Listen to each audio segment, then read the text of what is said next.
Celtics Reddit podcast. Back out to Smart. Fakes the pass all the time. Three. Bang! Gets the Williams screen. Lobs it up to Robert Williams. Shouldn't he know? Jaylen Brown. What a thunder! Tatum. Durant, the long reach. Tatum crossover pull-up jumper. It's good. 50 points for Jayson Tatum. Hello and welcome to the Celtics Reddit podcast. Ben Vallis here. Thank you for joining us. Hope you're doing well. The Celtics rattle off a couple of back-to-back wins, including an impressive, resilient comeback overtime victory against the Hornets in Charlotte. Joining us to talk all about it, Mr. Wayne Spoony Spoons. How you doing, sir? Ben, I'll tell you, at about 9 o'clock last night, with 6 minutes left in the fourth quarter, I was doing very, very poorly. I was looking up advanced stats, and I was going to come on here and kill this team. I was going to kill Udoka. And you know what? All that's disappeared. One run in the fourth quarter and then a dominant overtime. And I'm in, baby. We're winning 50 games. I'm feeling great. Championship season, absolutely. Exactly. I'm right there with you. Just some quick housekeeping here before we go. We're going to look at some game film on this podcast and most future episodes. So to make the most of it, you really want to subscribe to our YouTube channel. Just search Celtics Reddit podcast. You can't miss it. We're also uploading short clips from each episode. Plus, Spoonie and I are working on another video to follow up on the Tatum playmaking breakdown that you can also find on the channel. Great stuff there. You also get to see our really flawless faces, if I'm being honest. So lots of benefits there, really. Subscribe to the YouTube channel. We'll keep it relevant for the folks on the audio pod as well and speak with great verbosity so you know what's going on. Spoonie, let's look at last night's Hornets game. There were a lot of components to this victory. What stood out to you the most? So I think the obvious one is Tatum was just completely dominant in, I think, every facet of the game. But what I really want to focus on is, for I think the first time this season, we got stops when we needed them. They did it at the last moments, right? It took them till about 4 minutes left in the fourth quarter to start getting stops. But I think that maybe we got over the hump on our defensive coverages a little bit because we really started to lock in.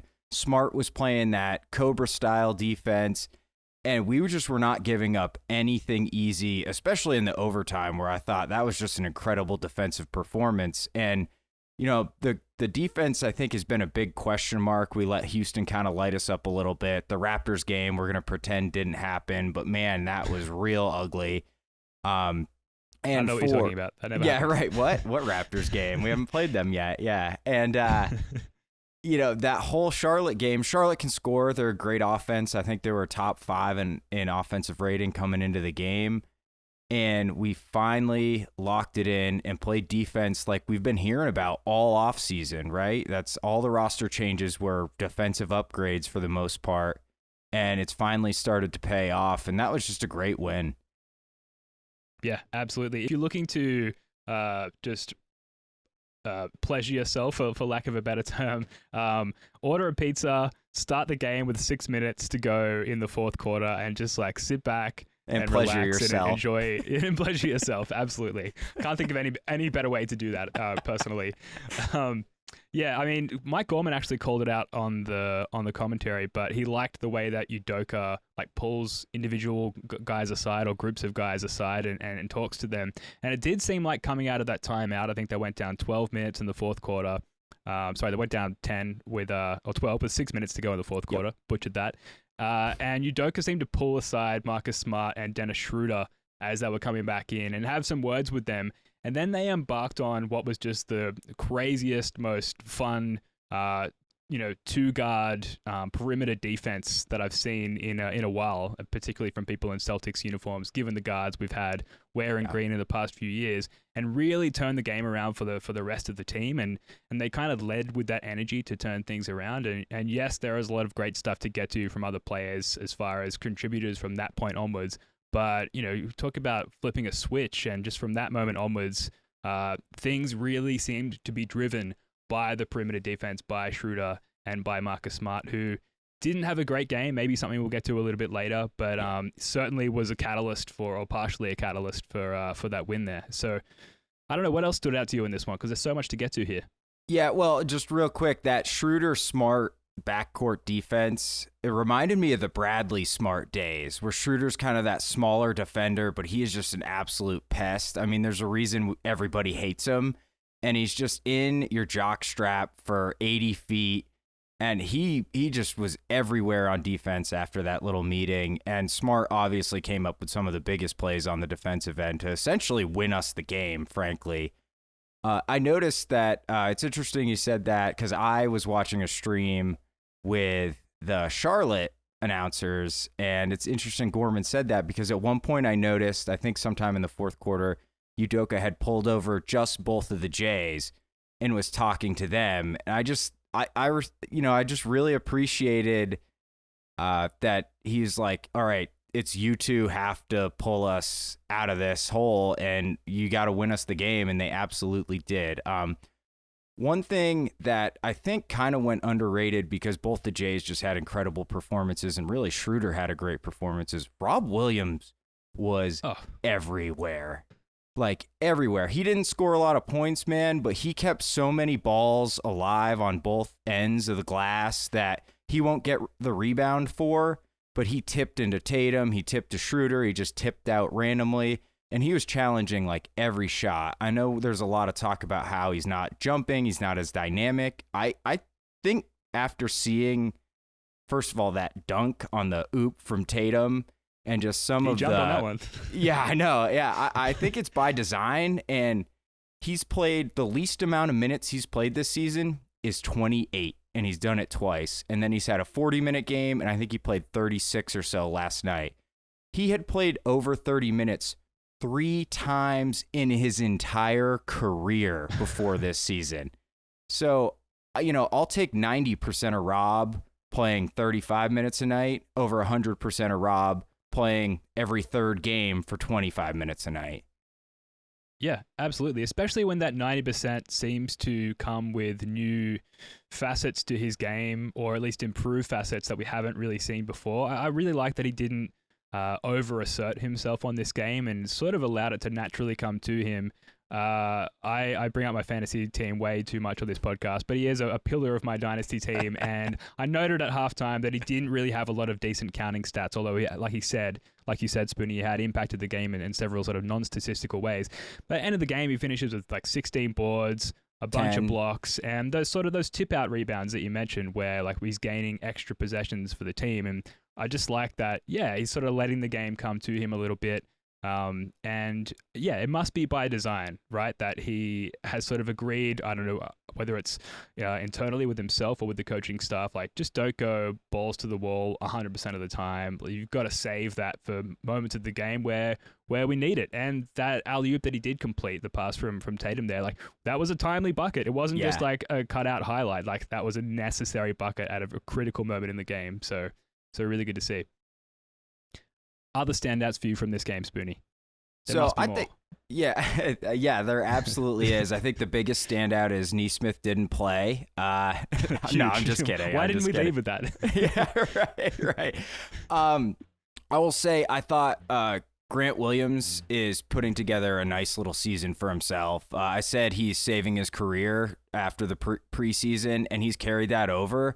He didn't have a ton of points. He didn't have a ton of counting stats, but the thing about Grant last year, why he was so unplayable, was that he just got lit up every single time he was put in a switch.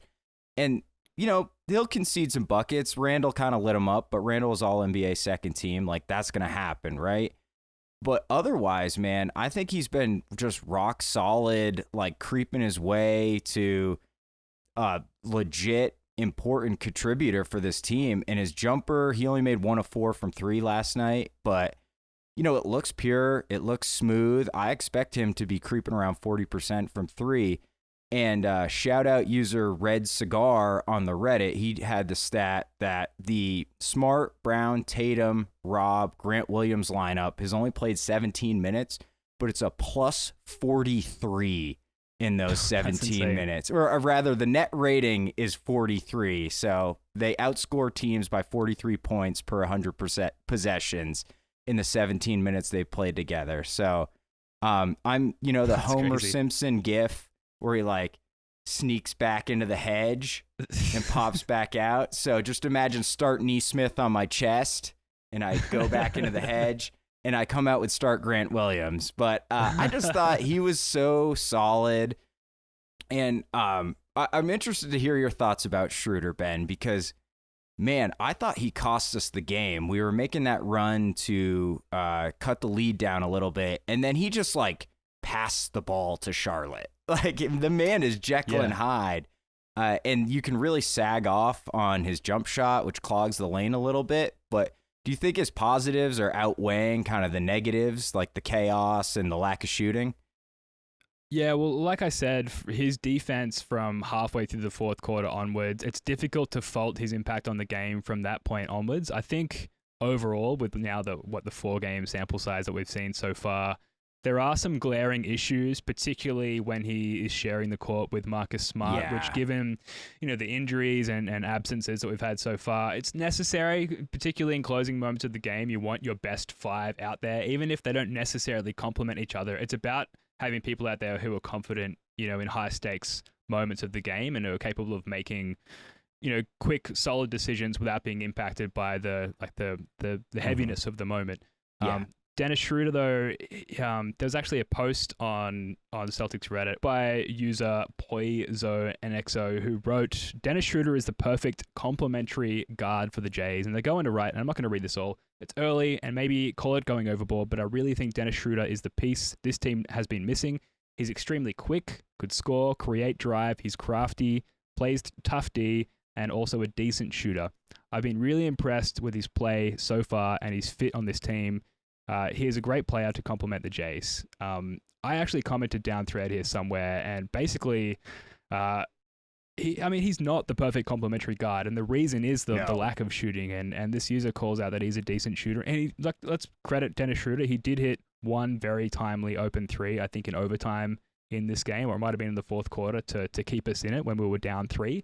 But ultimately, there's a reason that he's been left open by the defense so much, and that is because he cannot shoot. What do you think, Spoons? Yeah, so I totally agree. He's not the perfect complement to the Jays. The perfect complement to the Jays would be a guard who can do everything he can do and shoot. But that's like Chris Paul, right? I mean, at some point, we wouldn't have him on the team because he is so good. So I think for someone you can get at $6 million a year, he's the perfect addition. And I'm not surprised, unlike this guy, because I've been saying, I think time and time again, I've written about it, I've commented on this pod, like, Schröder's really damn good, man. Like, that weird season he had with the Lakers, I think he's now kind of underrated. Like, that dude can get into the lane whenever the hell he wants. And, like, he was making Charlotte and Houston look like traffic cones at points. Like, he was just getting to the rim at will. He's not a great finisher, but that's okay. Like, you just put pressure on the rim, and it opens things up for everybody else. And both the Jays took advantage for sure. Yeah, it's interesting between Smart and Schröder. Like you mentioned, Schröder making the defense look like traffic cones. Like there's 2 core elements to playmaking, right? There's creating opportunities and there's executing on those opportunities. I feel like Dennis Schröder is really good at creating those opportunities and then kind of shits the bed where he's like faced with the decision, like, do I shoot, do I pass? Whereas Marcus Smart, he doesn't have that same dribble penetration. He's not as quick, doesn't have as good of a first step. But if he is put in a situation where suddenly an opportunity is created, maybe by some off-ball movement or something that's out of his control, he's really good at executing on those opportunities. So I guess what I'm saying is I wish we could combine them, merge them. Exactly, yeah. And then give him one of the Jays shooting. Yeah. But right. To your point, the numbers totally bear that out. Smart averaged 7 drives a game last year, which is like fine for a secondary ball handler, off guard type of guy. Schröder averaged 13. I mean, Ja Morant averaged 18, and he's like unguardable, right? So Schröder's kind of getting up in that area where you're just... Every time he touches the ball, he's looking to attack, and it is something we simply did not have on the team really last year. Never mind coming off the bench. I mean, this dude's a bench player, right? And he's ending games for us and playing great. Like, it's just such a big upgrade on Jeff Teague, you know? Absolutely. Brad Wanamaker comes to mind as well. Yeah. Wanamaker was like, he was fine. You know, he made some shots. Yeah, he was okay. Jeff Teague, on the other hand, we might get to him a little bit later, actually, in the Reddit recap. Oh, no.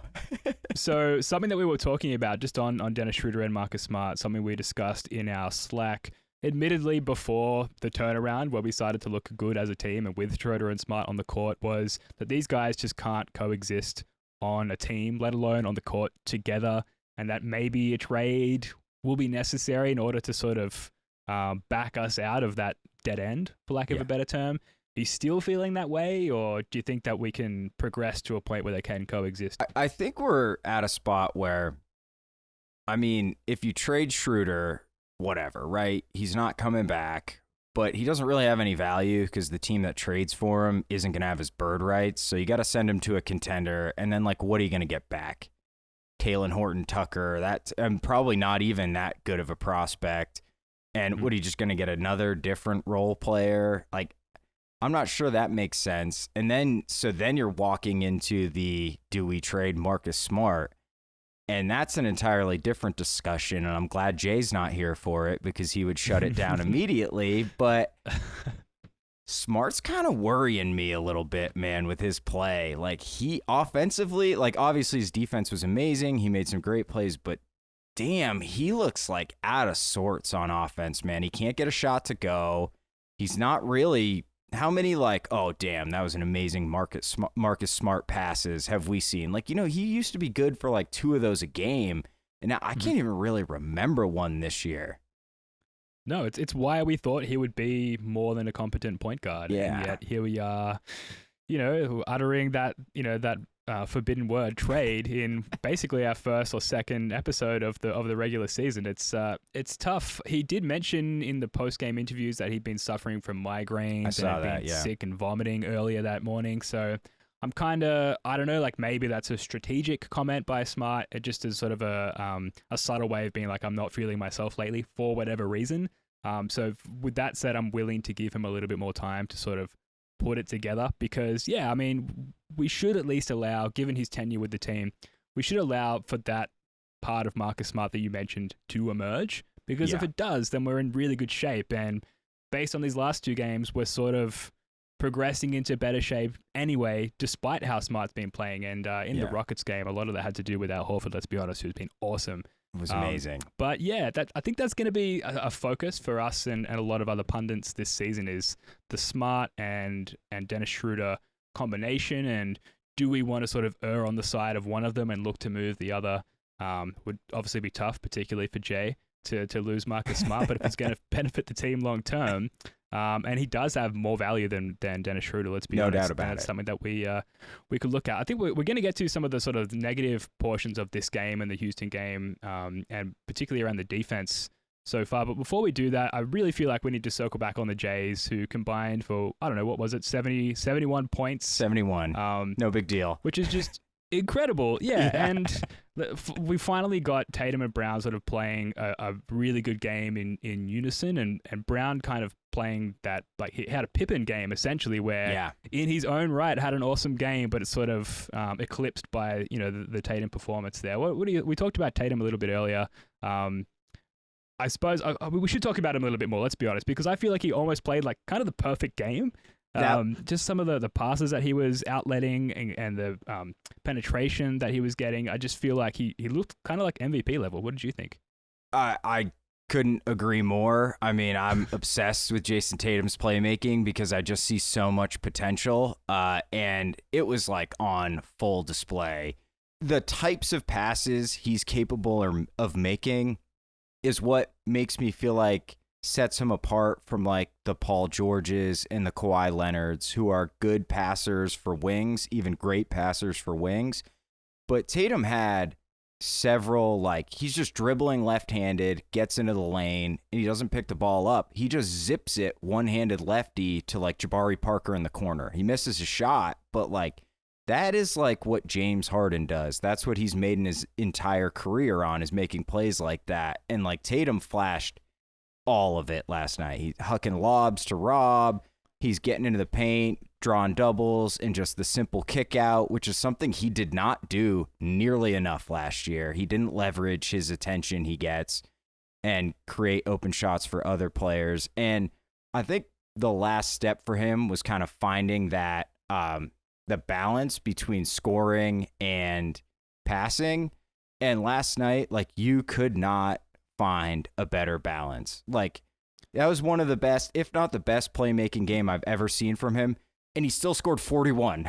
Like, that's insane. Yeah. And he was amazing on defense. Yeah, legitimately MVP level. That actually Yeah. segues really nicely into our underrated play of the game segment, which we'll start with now. You see Peyton Pritchard bringing the ball down the court, and we're going to slow it down here a little bit as Jabari Parker, who had an awesome game, by the way. Yes, he did. Hands off here to Jayson Tatum, who surveys the defense, fakes out his defender, immediately gets that penetration. And look at him whip this pass, sort of a combined left, right-handed pass through multiple outstretched hands. All five Peyton Hornets in the paint, too. Absolutely. All five Hornets, and Pritchard bang. And he's never been so open. And we've actually tacked on another play on the back end here because it was essentially the same play here, but to the opposite side of the court.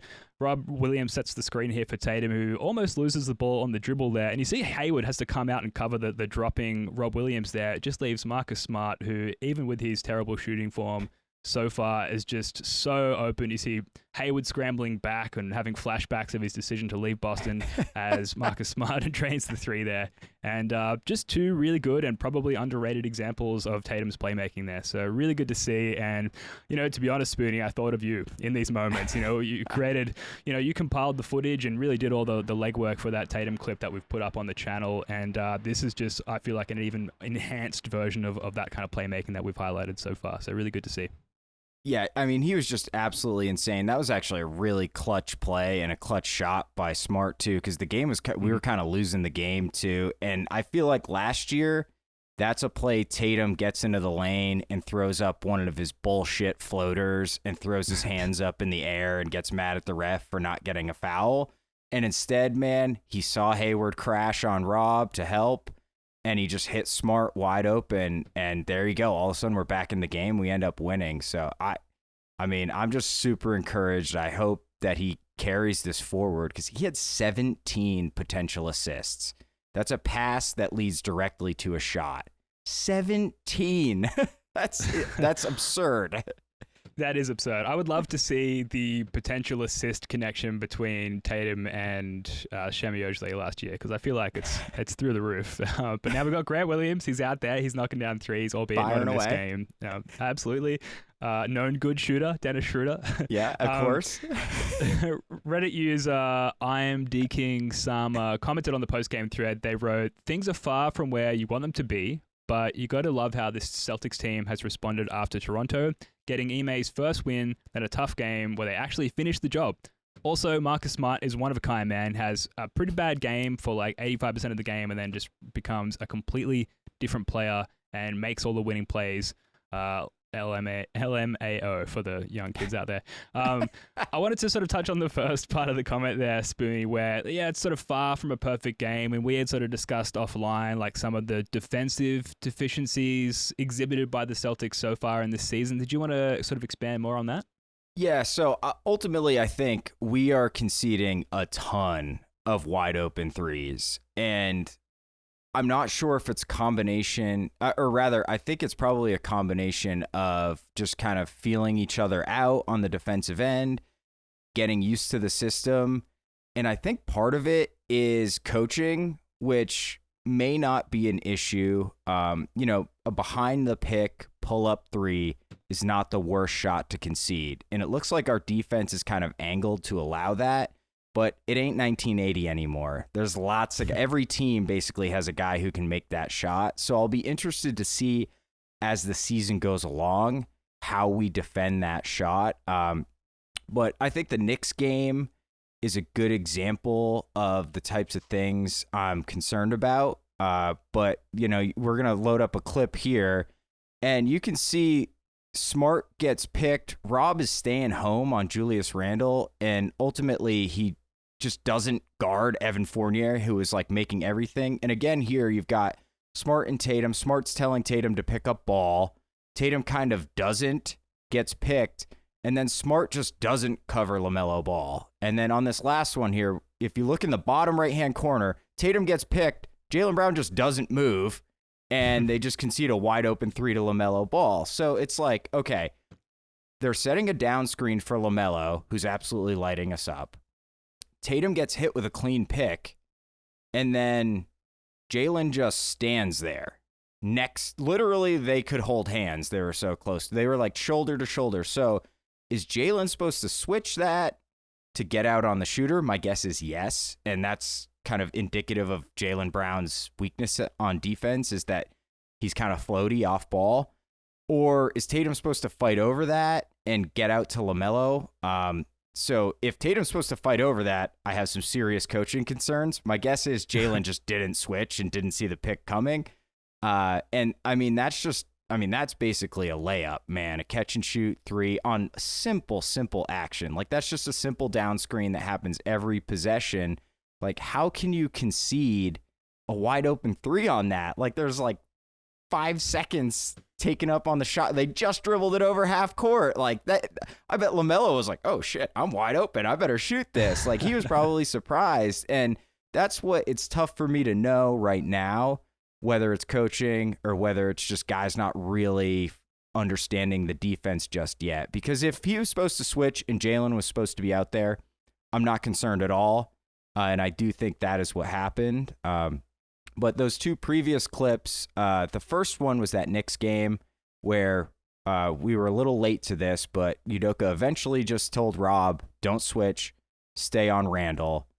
Smart gets hit with a good pick, and Fournier just kind of walks into a wide open 3. And it's one of those things where, like, yeah, stick to Randall as much as you reasonably can, but you need to know when you're in scramble mode and you need to get out on a shooter, right? Like, Fournier's lighting us up. You got to get out to him, Rob. I'll take Smart on Randall on a post up 10 times out of 10, 20 feet from the hoop, than an Evan Fournier walk in wide open 3 in crunch time, right? So that's just the type of things where I do think it's probably not system based. It's just, new coach, new players, new everything, basically. And Rob also, he's a little floaty on defense too. Like, he's obviously a physical freak, but he has his issues on defense for sure. So I was worried about 6 minutes left in the fourth quarter of that Charlotte game, but then they seemed to really, once they dialed it in, like you said, where Schröder and Smart were just unleashed, like, as I think Rob called them, dogs,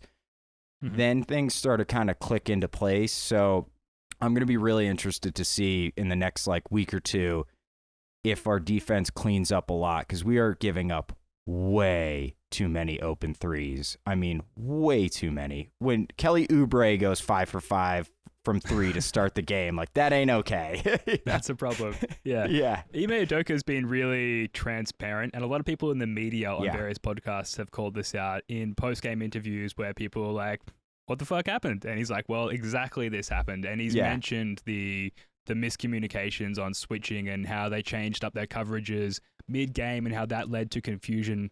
So, yeah, like you say, if that is coaching or confusion about, the strategy from the player's point of view, surely that's something that can be cleaned up. And like you said, they certainly looked locked in from 6 minutes to go in the fourth quarter onwards, including the overtime. Those guys were locked in.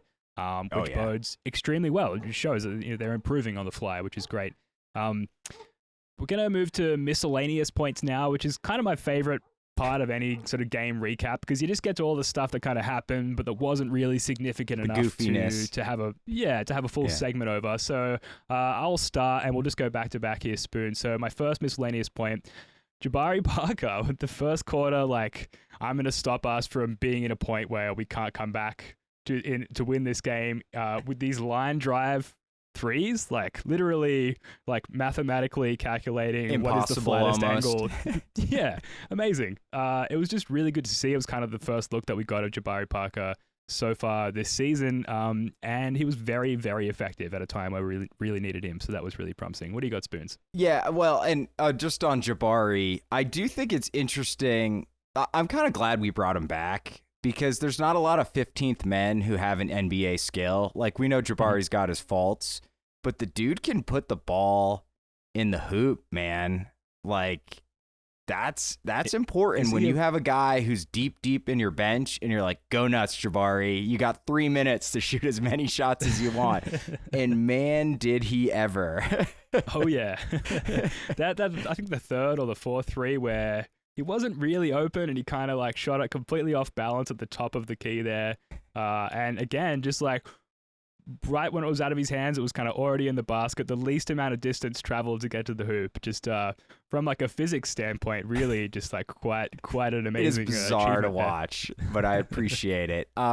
So I just thought I thought Pritchard was just solid, right? Like he's just making some threes. He's just being, not turning it over. I just thought Pritchard was like being all right, man. And that's all we really need from him as like the third or fourth guard. I just like, you make your spot ups, you don't turn it over. He was kind of getting into LaMelo a little bit, not really stopping him, but that's all you can really ask for Pritchard. So I thought PP he did his thing. And if he could give us 15, 20 minutes and not get killed, man, what more do you want from the 26th pick?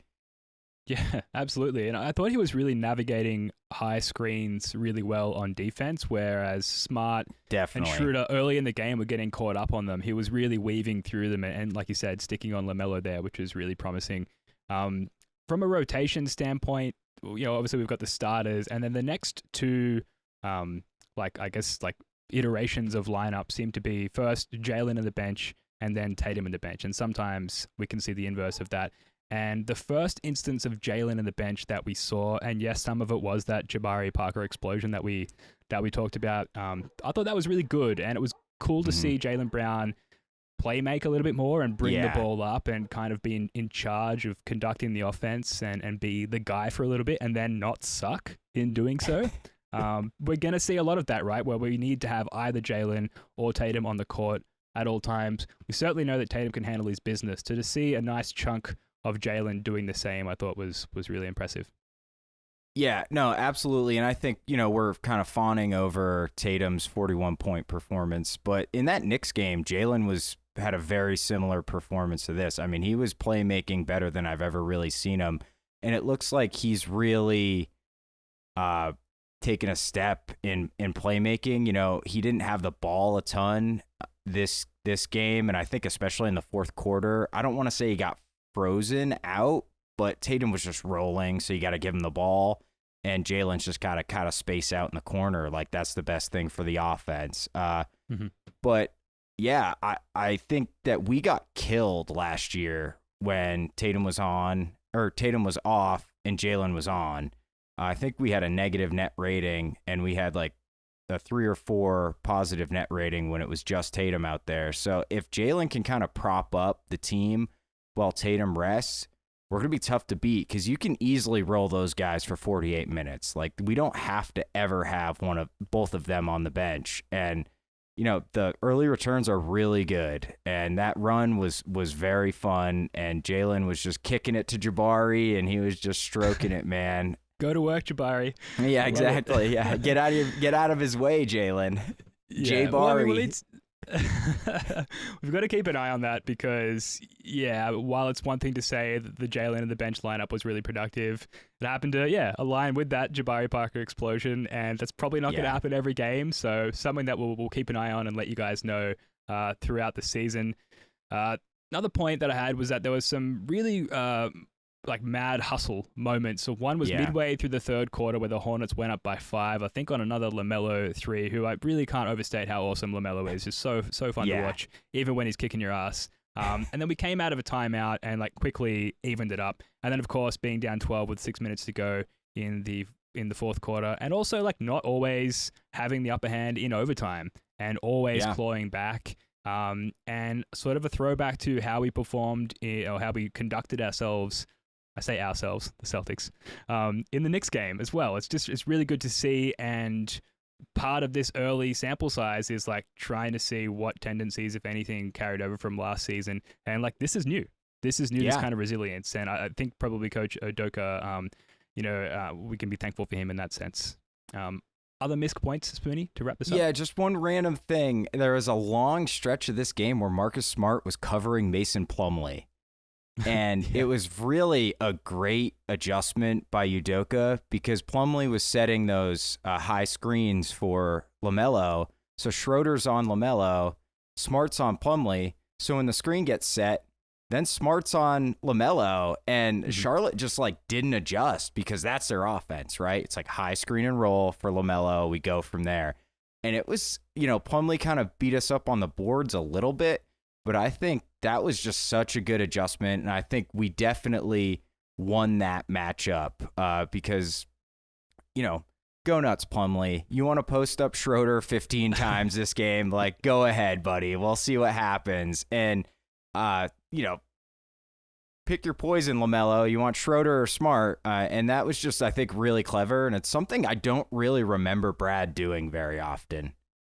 Yeah, that's interesting. And I should ask you, Spoons, like what differences stylistically are you starting to notice from this Udoka-led team compared to Brad Stevens? And are you erring on the positive or the negative side of that?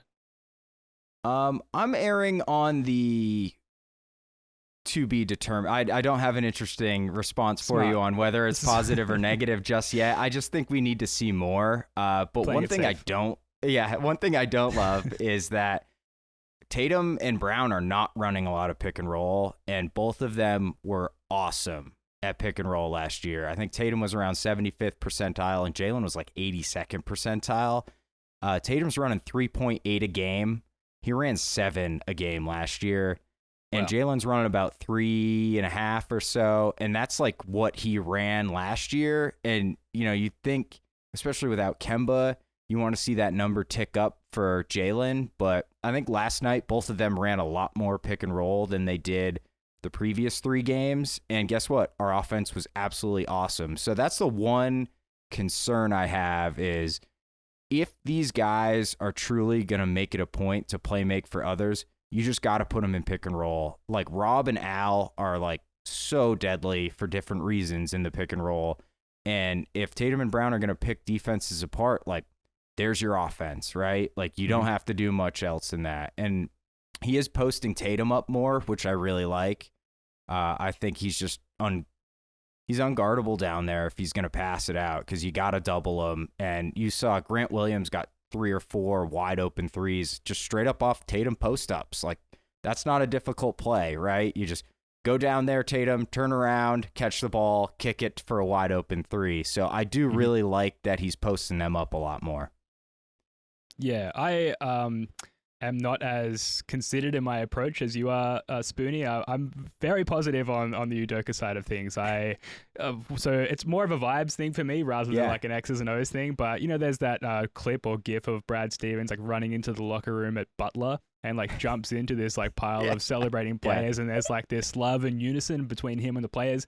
We've seen a bit of that with Udoka already, and I suppose it's just from the fan perspective, but to see these positive vibes sort of top down from staff to players and front office people and whatnot, I really enjoy that. I think that it makes the team more enjoyable to follow, and that Udoka is like kind of someone that you can cheer for.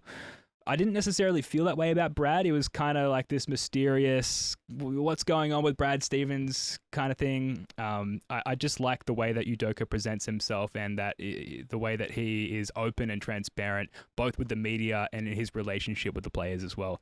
And certainly has run some good sets that we've seen, no doubt, so far on the court. Not consistently, but it's new. He's a rookie head coach, and if you look at the coaching staff on the bench, they're all young dudes. Like they're all like, I feel like our age, Spoonie, Damon or like Sotomayor, baby. Yeah, that's right. So give them time, I guess, is all I'm saying there. Yeah, and I think that Celtics fans, and especially the folks on the subreddit, I'm not sure how much other teams they watch. Like I don't watch a ton of other NBA teams, but I do watch other games, and I think maybe we're a little overly harsh on, we just ISO, we only ISO, we never pass. Like, yeah, we ISO'd too much last year, but we were like 8th.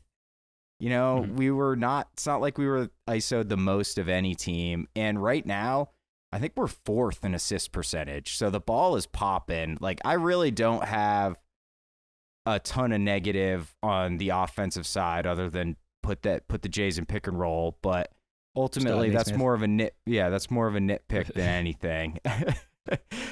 So, sometimes sets grind to a halt, man. That's just like the nature of NBA basketball. The other team's also full of NBA players, right? Like, you can't always get what you want every offensive possession. That's why you have guys like the Jays who can turn nothing into, a contested jumper that they make. Like, that's the value of a superstar, right? Yeah, and some of those fadeaways that Tatum was making were just like ridiculous, sensual, like absolutely a pleasure to watch. A couple of remaining missed points here. We're really getting into the reads here, but Gordon Hayward, not great, not a great performance from Gordon Hayward. And it's not that I have anything against the guy personally, but just again from the fan perspective, being like, yeah, we didn't pay you $30 million a year or whatever it was going to be. Yeah, suck it. That's right. It feels good. Tatum almost injuring himself with in the final 20 seconds of the game. Real Tony Allen ACL tear vibes there as he was going up in essentially a dead ball situation. I know we were like on the chat together at that point, Spoonie, and there was some bated breath, I suppose, as that play unfolded. Definitely. No! Yeah, is this how it ends? Why? That was really dumb. He should never do that. Take the turnover, JT. God, he wanted 40 is what he wanted. And it's not even a turnover that gets attributed to you individually. Nope. It's a team turnover. Nope. So maybe someone should tell Tatum that. Finally, Grant Williams lobbying for a review and gets the call upgraded to a flagrant early in the fourth quarter where, like that, you could put that down in the list of essential plays as part of the comeback. Like, he lobbied presidentially. He might make a good politician at some point. Went into bat for himself and came out victorious. It was good to see. Yeah. Hey, he's a VP of the Players Association for a reason, right? Absolutely, yeah. I'm sure he dropped that credential to the ref. Like, do you know who I am? Yeah, I'm Grant fucking Williams. Yeah. My mom worked for NASA, right? Anything else on this game or the Houston game, Spoonie, before we move on? So real quick on the Houston game, I think people were being overly critical of our performance. Like, Jaylen Green was averaging 9 points going into that game, and he was hitting some shit. Yeah. Like, sometimes dudes get really hot, and there's nothing you can do, and they're going to keep a game close. Like, if he made like 9 or 10 threes. Like, if he hits 5, that's like a 30-point game in the third quarter, So I just think we were so obviously the better team. Like, yeah, I'd like to blow them out by 45 points, but I think, people saying like, oh, well, we barely beat Houston. That was an anomalous performance by Houston, and we still beat them by 10, right? So I wouldn't worry too much about that one. Completely agree. It was not as close as the final score showed. Right. And some of those shots that Jaylen Green were getting were sake of those poor perimeter coverages that we covered earlier. So again, likely something the team will behind the pick. Totally. Before we move on, we're going to get to the play of the game. I think you can guess what play this is going to be as I cue it up here. We see a nice tip from Smart there, and here we've got both Jays in transition with Tatum with the pass over to Jaylen Brown, slam a jammer. Terrible. Yeah, weak dunk, Jaylen. Yeah. He absolutely crushed him, man. I got so hype. I'm surprised I watched the game in the basement. I'm surprised I didn't wake my baby up on the second floor, man, because that was just such an incredible play. And Tatum's reaction is the best part. Look at him. Yeah, best seat in the house. Now it's time for the Boston Celtics Reddit recap. All right, this is the Reddit recap. We've got 2 posts here. We're going to start with one by literally Brad Stevens, username Brad Stevens. They go on to write, the trio of Jayson Tatum, Jaylen Brown, and Rob Williams have been the best big three in basketball through the first week. 120 trios have played 60-plus minutes together.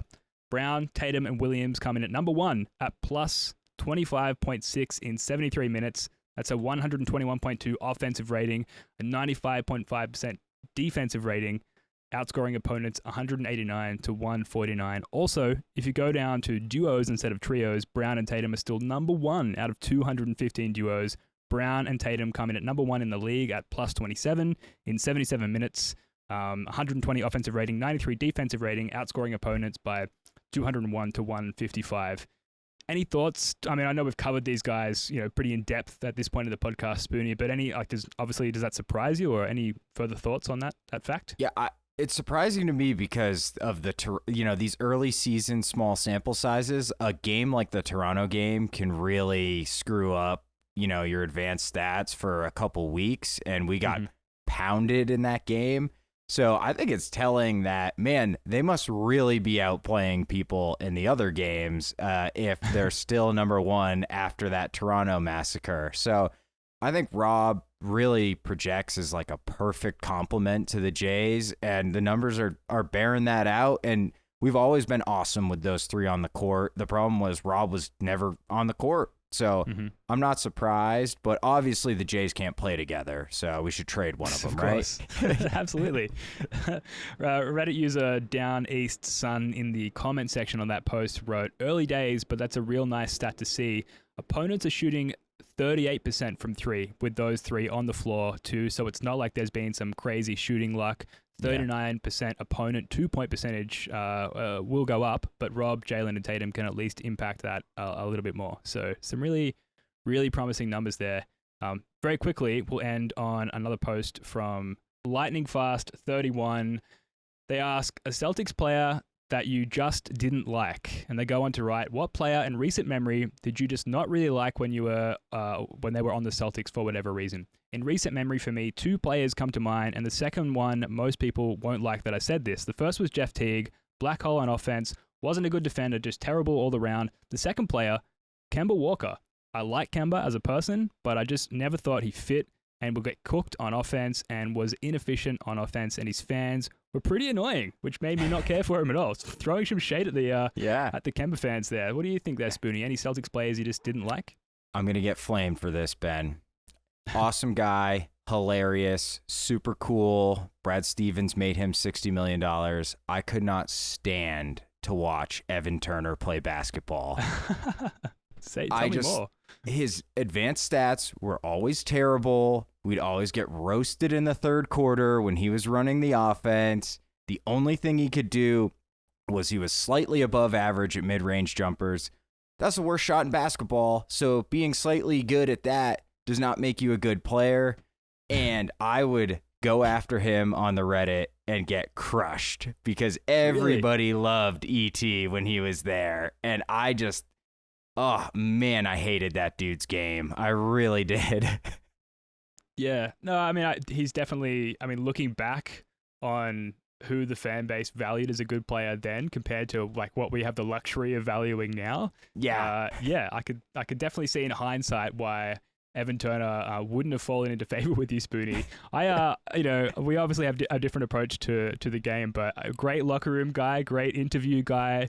True. Very strange sounding voice. I'm not sure what's going on with his larynx there or whatever is responsible for that. But just from the meme internet fandom standpoint, and it was right when that sort of portion of sort of NBA Twitter fandom was on the come up. Big time. I thought that Evan Turner delivered a lot, but yeah, I certainly left a lot on the floor as far as like, what are you doing? What are you doing? Actually winning basketball games. Yeah. Yeah, absolutely. For me, it's Von Wafer, who I've I think a lot of fans are like, oh yeah, of course, fuck that guy. But for me, I've told the story on the pod before, so I'll keep it truncated. But the first time I ever went over to Boston to see the Celtics play was in April of 2011, and I very naively went right at the end of the regular season with 3 games to go. First game, got to see the starters, got to see Ray Allen, Paul Pierce, KG, Rondo, etc. The subsequent 2 games, one of which was in Washington DC. Doc Rivers rightfully rested his starters ahead of the playoffs, and I got to travel all this way to see guys like Von Wafer play basketball. And in that game in Washington, D.C., he threw down a dunk, missed it, thought it went in, and did this big celebration at sort of my end of the court, and just embarrassed me and every Celtics fan in the building. It was truly an embarrassment and just such a boneheaded play. I'll never forgive him for it, and for that reason, he is my answer to this question. Yeah, not who I was expecting, although it makes a lot of sense. He was pretty terrible. I always confuse him, and I'm not even sure this guy played for the Celtics. You remember Vander Blue? Was he a Celtic? He must have been because the name rings a bell. I think they might have both been on Houston too, but man, yeah, okay. Vaughn, I actually sadly had high hopes for Vaughn because I was like, he can shoot threes. He'll be good. He was not good at all. He was not good. Oh, well, there will be more Von Wafers in our future, I'm sure. So For sure. Keep a lookout for that one, Celtics fans. All right, that's going to do it for this one. The Celtics have a home and home coming up against the Wizards starting tomorrow night in Boston. Spoons, predictions for these matchups? So I'm just going to alert everyone who listens to this pod, all 10 of you, do not freak out if we lose this next game. It'll be our 4th game in 6 nights, coming off an OT battle with Charlotte. Do not freak out. I think we split 1-1. I think we lose tomorrow and then we win the next game. Yeah, I think that's pretty reasonable, even if it goes the other way around. I do think that there has to be something said for the Celtics needing to play a makeup game to make up for their season home opener, where they completely shut the bed against the Raptors. Maybe that spurs them on to a victory. Then maybe they relax a little bit and lose in DC. But I think it's a split as well, either way. Folks, please like, subscribe, share. Thank you for listening. We'll be back soon. Until then, go Celtics. Peace.